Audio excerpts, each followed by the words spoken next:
लेके जाऊं कहाँ आईने का बदन, है यहाँ पत्थरों की कबा क्या करूं। हिना तैमूरी फिरोज़ाबाद से तशरीफ लाई रतलाम के ऑल इंडिया मुशायरे में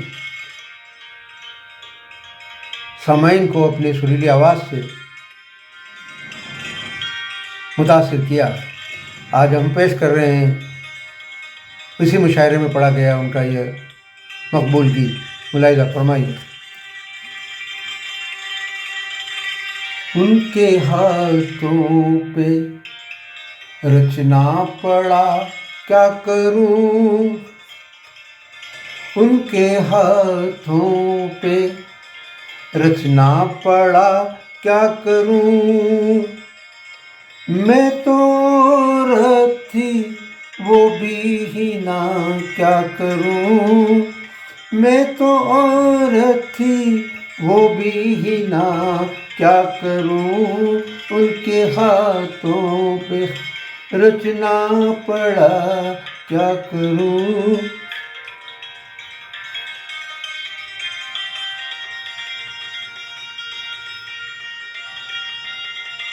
उनको कैसे कहूँ बेवफा क्या करूं, उनको कैसे कहूँ बेवफा क्या करूं।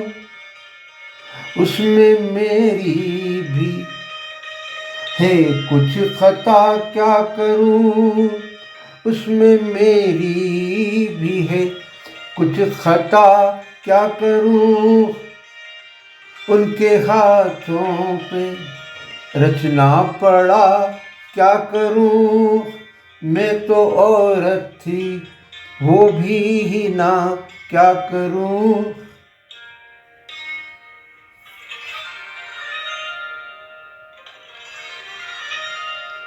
लेके जाऊं कहाँ आईने का बदन, लेके जाऊं कहाँ आईने का बदन।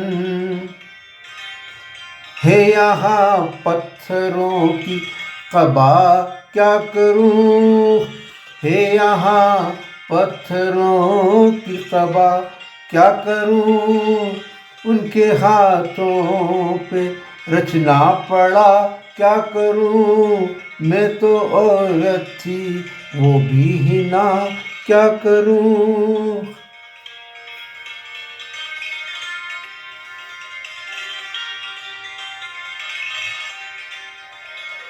नाम से जिसके वाकिफ न हालात से, नाम से जिसके वाकिफ न हालात से। किससे पूछूं मैं उसका पता क्या करूं, किससे पूछूं मैं उसका पता क्या करूं। उनके हाथों पे रचना पड़ा क्या करूं। मैं तो औरत थी वो भी ही ना क्या करूं।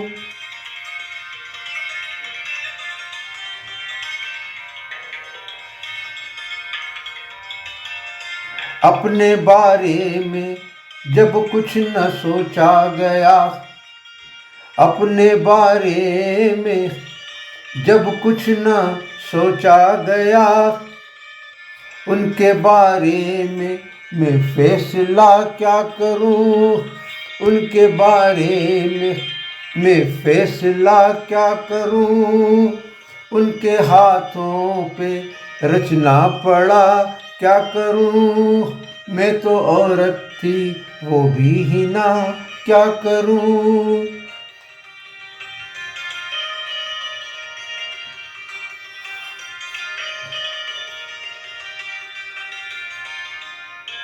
सुर्ख रूह हो गई मेरी तशना लबी, सुर्ख रूह हो गई मेरी तशना लबी।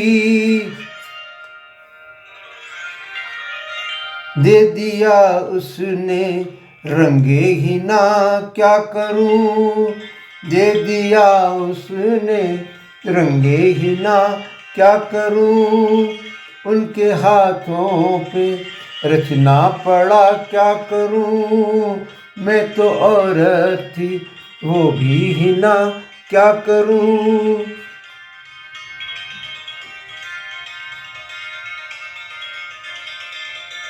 नाम से जिसके वाकिफ न हालात से, नाम से जिसके वाकिफ न हालात से, उनके बारे किससे पूछूं मैं, उसका पता क्या करूं, किससे पूछूं मैं, उसका पता क्या करूं, किससे पूछूं मैं, उसका पता क्या करूं।